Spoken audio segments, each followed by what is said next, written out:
Assalamualaikum warahmatullahi wabarakatuh. Salam sejahtera bagi kita semua.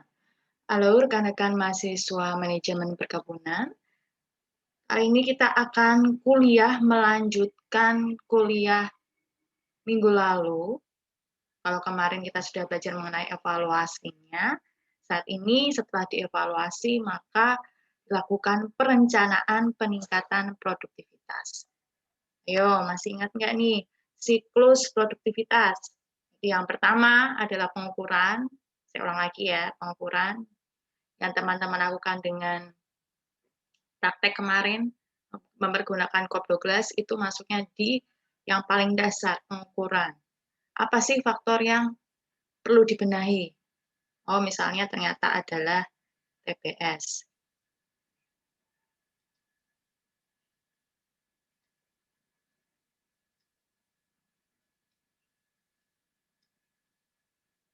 Nah, kemudian setelah dilakukan pengukuran, diketahui kalau tandan buah segar harus dibenahi. Kemudian dilakukan evaluasi. Apa akarnya? Mengapa bisa faktor tandan buah segar ini yang jadi masalah? Oh, ternyata penanganan buah segar oleh pegawai atau tenaga lapangan kurang tepat. Bisa akarnya.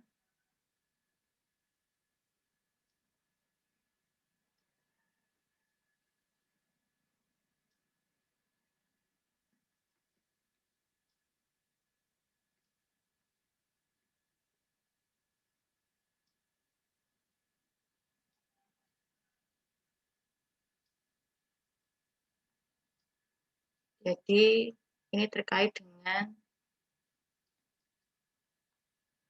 SDM kurang terampil. Jadi akarnya bisa ini dan bisa ini. Penanganan TPS di lapangan yang kurang baik itu apa yang menjadi kendala? Kata SDM. Nah, ini setelah dilakukan evaluasi. Setelah diketahui masalah-masalah utamanya, jadi kalau pengukuran itu hanya diketahui masalah secara umum, kalau evaluasi masalah secara khusus, ditarik lagi permasalahannya apa. Kemudian di perencanaan dibuat rencana-rencana, program-program untuk meningkatkan produktivitas berdasarkan hasil evaluasi ini. Jadi membuat strateginya, bagaimana untuk membenahi masalah dan meningkatkan produktivitas. Ini terkait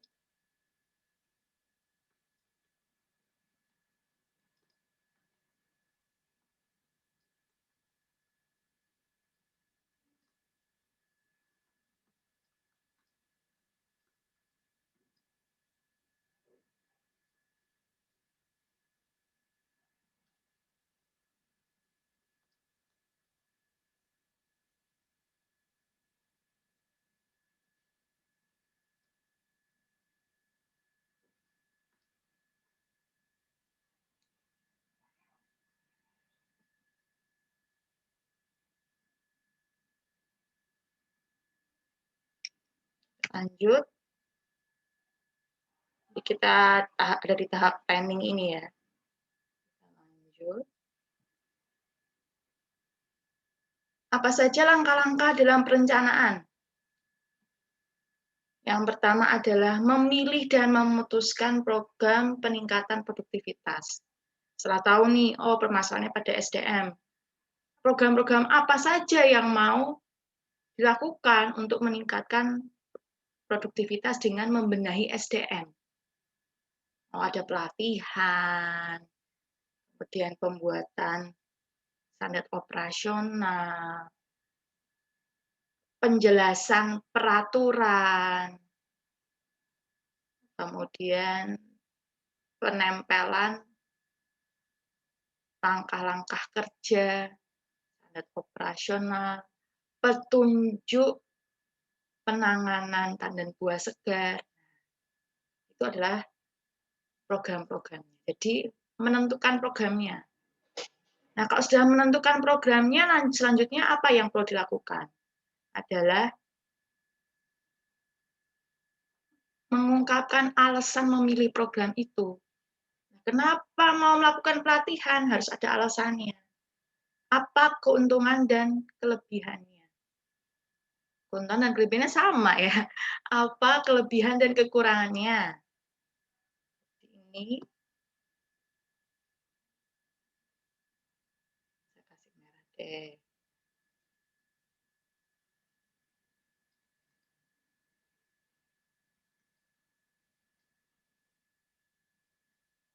Ini mendaftar strateginya, kemudian ini alasannya.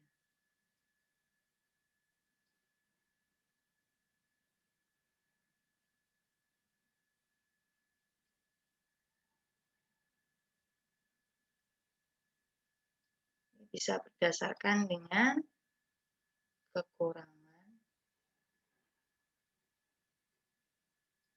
dan kelebihannya.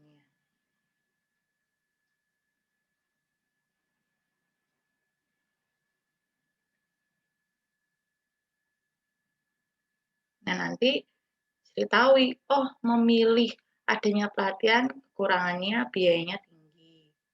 Tetapi meskipun biayanya tinggi, bisa membuat SDM terlatih, mengerti cara menangani tandan buah segar di lapangan. Cara untuk mensortasi atau memilah-milah tandan buah segar yang berkualitas atau yang tidak.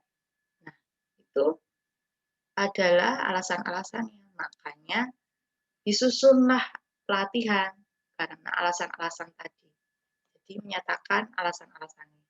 Kemudian menganalisis situasi sesuai dengan pengamatan. Kalau misalnya tadi sudah menulis strateginya, mendata, strateginya apa-apa saja, kemudian sesuaikan di lapangan. Cocok nggak ini diterapkan? Ini disesuaikan dengan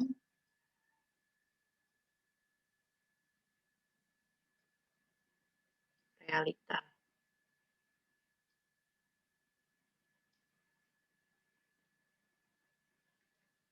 Kondisi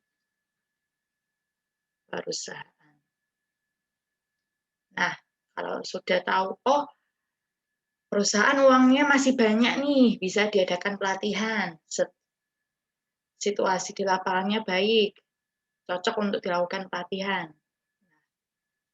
Kalau setelah diamati, ada pengamatan, dilihat cocok dan bisa, maka dilanjutkan ke menentukan tujuan peningkatan produktivitas. Menentukan tujuannya. Emang dilakukan pelatihan itu tujuannya buat apa? Untuk meningkatkan pemahaman SDM. Tapi apa cuma sampai situ aja meningkatkan pemahaman?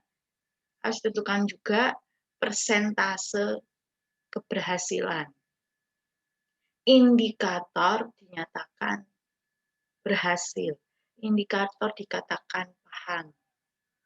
Jadi ini adalah menentukan tujuan keberhasilan.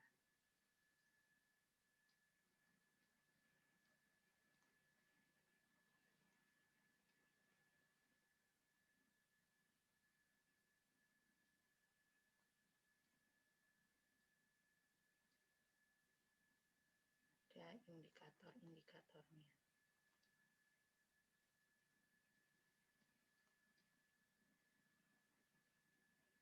Indikator-indikator ini maksudnya seperti apa?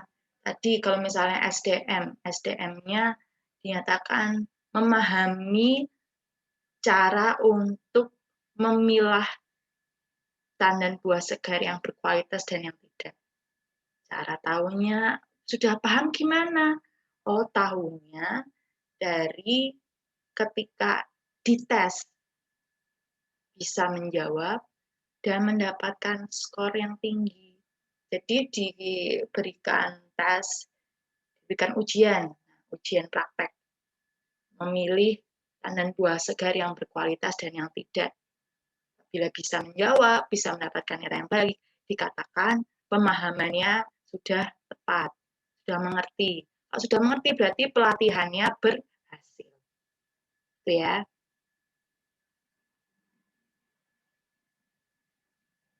Kemudian selanjutnya adalah melakukan uji coba. Jadi kalau sudah dilakukan analisis semua tadi sampai menentukan tujuannya, dilakukan uji coba. Tapi ini uji cobanya hanya ke sebagian orang. Untuk mengetahui program yang mau dijalankan itu efektif tidak.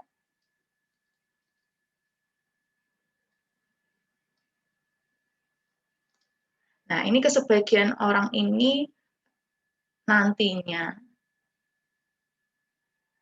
harus dituliskan juga jumlah orangnya berapa. Jadi seperti sampelnya gitu ya. Tadinya misalnya untuk pelatihan ditentukan dulu kira-kira 5 orang lakukan pelatihan kecil-kecilan, berhasil tidak. Nah, nanti di laporan untuk manajemen dituliskan setelah melakukan pelatihan kepada 5 orang, menyatakan pelatihan seperti ini dengan cara-cara tertentu, pelatihan-pelatihannya seperti apa dijabarkan, ternyata sesuai dan mampu untuk meningkatkan pemahaman SDM untuk mensortasi atau memilah tandan buah segar yang berkualitas dan tidak di lapangan, sehingga dengan pemahaman tersebut dapat mengurangi kecilnya penurunan produktivitas.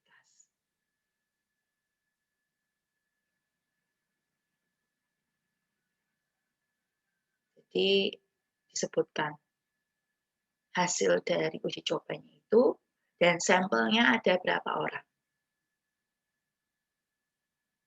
Selanjutnya,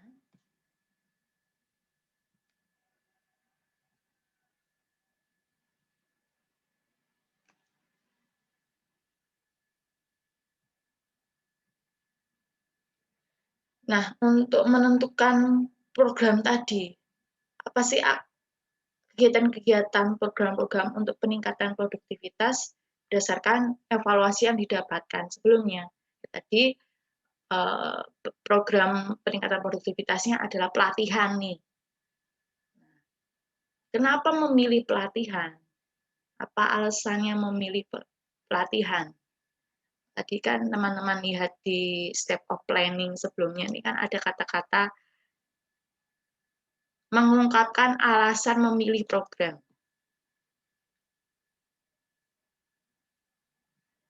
Yang pertama itu kan menentukan dan memilih dan menentukan. Memilih dan menentukannya berdasarkan alasan-alasan. Kemudian alasannya ini dijabarkan di publik, diberitahu oleh orang banyak. Apa alasannya?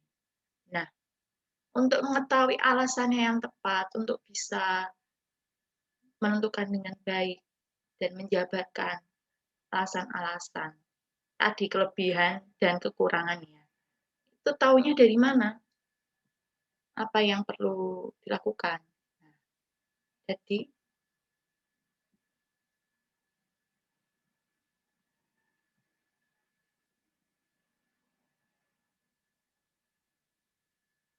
di slide selanjutnya. Jadi pertama adalah mengumpulkan informasi dulu mengenai program yang akan dipilih. Misalnya tentang pelatihan. Pelatihannya itu bisa tahu dulu informasinya. Siapa yang akan memberikan pelatihan, bagaimana bentuk pelatihannya, acaranya seperti apa, lokasinya bagusnya di mana, di dalam ruangan atau di luar ruangan. Kemudian biayanya kira-kira berapa, apa kelebihan dan kekurangannya. Itu semua dikumpulkan dulu. Nah, setelah semua informasi dikumpulkan, diberitahu ke semua pegawai. kasih tahu, "Oh, kita mau ngadain pelatihan loh nih. Kira-kira apa pendapat rekan-rekan kerja semuanya?" Jadi feedback itu masukan ya, maksudnya adalah kritik dan saran. Sehingga nanti tahu, kekurangan kelebihan tadi itu masuk nggak, sesuai nggak dengan apa yang dipikirkan oleh pegawai. Jadi sehingga mendapatkan kritik saran. Siapa tahu itu bisa menambahkan informasi sekaligus untuk mempertimbangkan pelatihan ini jadi nggak dilakukan. Nah, setelah itu perlu juga nih meyakinkan pegawai melalui komunikasi dan aksi-aksi juga untuk memberitahukan kalau peningkatan produktivitas itu penting loh, hal yang utama. Jadi memberikan kesadaran, menyadarkan lah.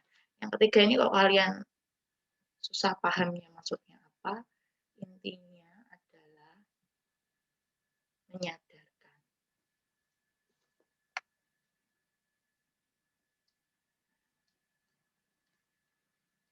Ini adalah memberikan kesadaran kepada seluruh pegawai.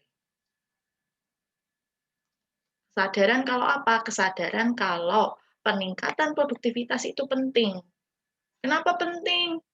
Nah, kalau misalkan produktivitasnya meningkat, otomatis output meningkat, keuntungan meningkat, dan terjadi keberlanjutan ekonomi. Yang diuntungkan siapa? Pegawainya juga. Nah, siapa tahu nanti dapat banyak bonus, gajinya dinaikkan. Nah, dengan memberikan kesadaran-kesadaran itu, tujuannya apa sih sebenarnya kok harus disadarkan pegawai itu? Ya, kalau sudah sadar, mau nanti untuk ikutan program peningkatan produktivitas yang dilakukan oleh perusahaan. Kayak tadi ada pelatihan itu, akhirnya mereka bersemangat untuk mengikuti pelatihan, karena tahu dampaknya, impact positifnya untuk perusahaan. Jadi diberikan kesadaran, kalau sudah sadar tahu apa dampak positifnya, sehingga mau ikutan program-program yang dilakukan oleh perusahaan. Apa kebijakan-kebijakan yang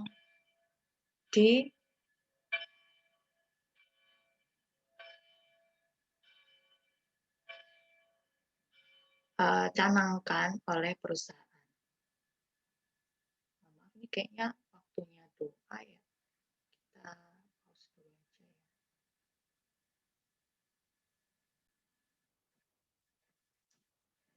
Nah, yang terakhir adalah mengadakan survei atau kuesioner untuk mengetahui reaksi awal, reaksi yang pertama kali muncul kalau program ini diadakan. Nah, kan tadi sudah membuat informasi, membagikan informasi terkait pelatihan. Seluruh perusahaan tahu memberikan kritik saran. Tapi perlu juga diadakan survei dan kuesioner untuk apa? Untuk mengetahui reaksinya gimana, suka enggak gitu. Jadi kayak dibuat skala Likert 1 sampai 5 nih misalnya. Oh, suka dengan kegiatan pelatihan, nilainya 5. Kemudian dijabarkan lagi pelatihannya di luar ruangan atau di dalam ruangan. Ternyata lebih suka yang di luar ruangan dengan nilainya 5 skornya. Terus pelatihnya yang seperti apa reaksi-reaksinya. Jadi lebih ke kualitatif ya, lebih ke tanggapan dan sifat-sifat kayak suka, nggak suka, kemudian setuju dan tidak setuju. Jadi lebih ke reaksi utamanya, gimana sih kalau diadakan pelatihan itu, gimana sih kalau diadakan kegiatan-kegiatan untuk peningkatan produktivitas. Jadi kalau yang sebelumnya itu yang mempergunakan berbagai media ini yang kedua ini, itu lebih ke untuk kritik dan saran. Jadi lebih ke essay ya, lebih ke penjabaran. Bisa dalam tulisan yang panjang gitu jawabannya. Sedangkan kalau yang terakhir, yang dengan kuesioner ini jawaban yang pendek. Cuman kayak setuju tidak setuju, suka tidak suka, senang tidak senang gitu. Beda ya kalau kritik dan saran, jawabannya akan lebih panjang karena ada penjabarannya. Oh ya, ini untuk yang kedua ini untuk mempergunakan media ini banyak sekali caranya untuk bisa mendapatkan tanggapan, masukan dari seluruh pegawai.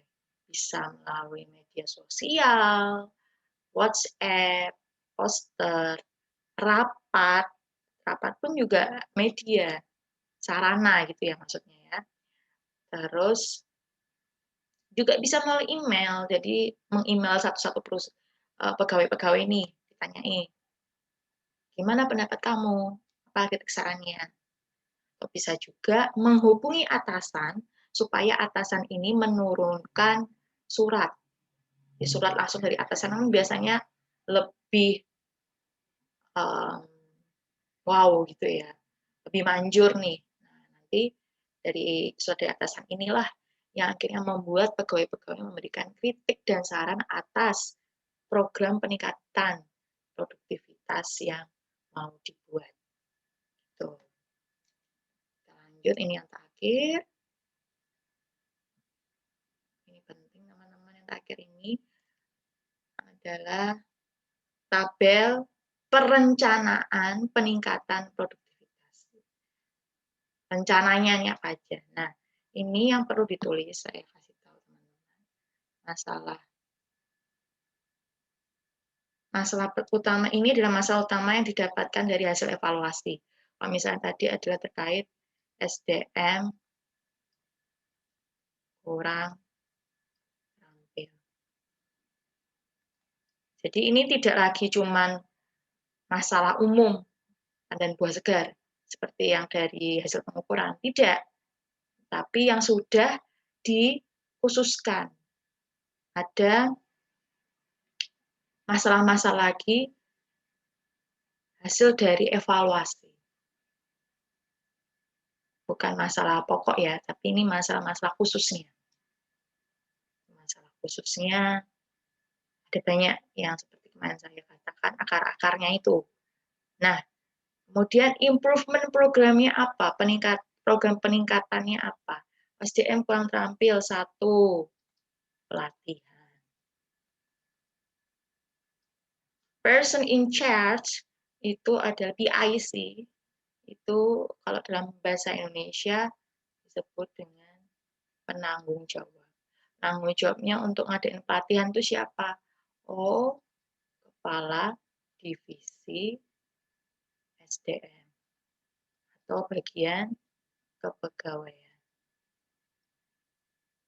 Kalau sudah tahu namanya, boleh state namanya, kasih tahu Pak siapa. Waktunya kapan nih kira-kira?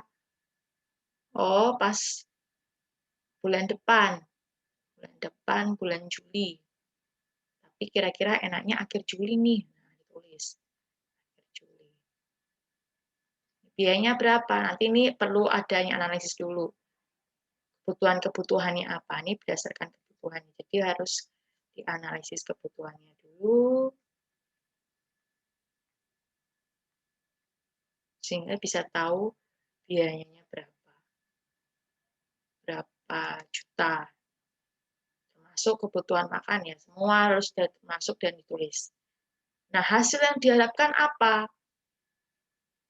Hasil yang diharapkan kalau secara umumnya adalah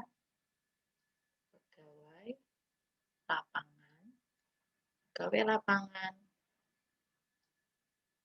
paham cara sortasi TBS yang benar. Misalnya, ini secara umumnya. Secara khususnya, nanti ada penjabaran lagi untuk lebih detailnya, itu terkait dengan indikator. Indikatornya apa? Indikatornya hasil ujian lebih dari 80. Jadi ada hasil umum dan ada hasil khusus. Hasil khusus adalah indikatornya. Teman-teman, lalu tuliskan nanti selain pelatihan apalagi, misalnya aja pemberitahuan SOP, standar operasional dari sortasi. SOP, sortasi, lewat poster. Pemberitahuan ini bisa juga pembuatan ya, pembuatan SOP lewat poster.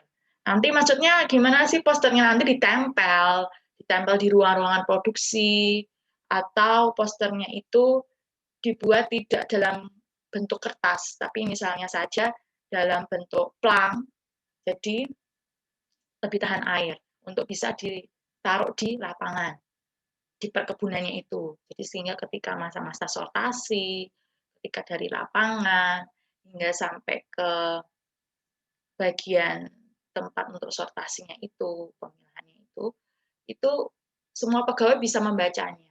Ditampilkan, pegawai bisa membaca dan memahami apa-apa aja tahap-tahapnya, apa-apa saja langkah-langkahnya yang benar. Seperti untuk cara untuk mengingatkan juga. Nah, ternyata pengadaan poster ini pasti butuh uang. Karena apa? Membuat posternya sendiri butuh uang untuk desain, untuk pencetakan, untuk penempelan di ruangan maupun di lapangan. Nah, jadi nanti pastinya ada butuh uang. Waktunya kapan mau diadakannya dan deadline-nya kapan.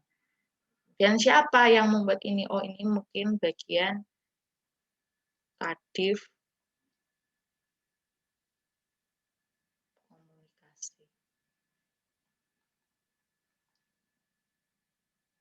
Misalnya, atau Kepala Divisi Media. Jadi nanti dijelaskan lagi. Juga siapa namanya kalau sudah jelas tahu ada namanya. Kemudian untuk hasil yang diharapkan semua orang bisa mengetahui SOP-nya.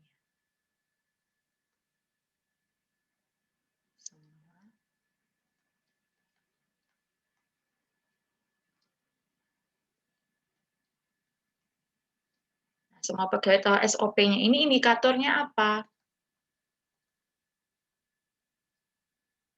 Bisa menjawab kuesioner.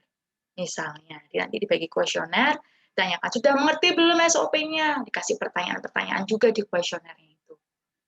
Untuk mengetahui sejauh mana sih pemahaman mereka setelah membaca SOP yang ditempel-tempel atau dipajang di berbagai tempat. Jadi indikator ini kalau tadi bisa diketahui dengan hasil kuesioner. Misalnya loh ya, ini berapa nilainya? Lebih dari 80 misalnya. Ini semua diisi ya. Waktu ya kapan?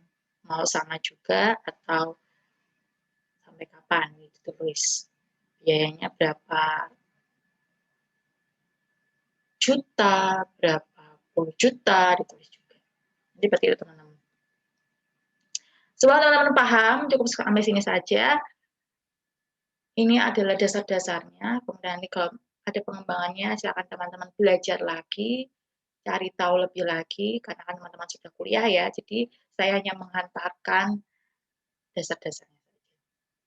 Sekian teman-teman semuanya, semoga bermanfaat. Wassalamualaikum warahmatullahi wabarakatuh.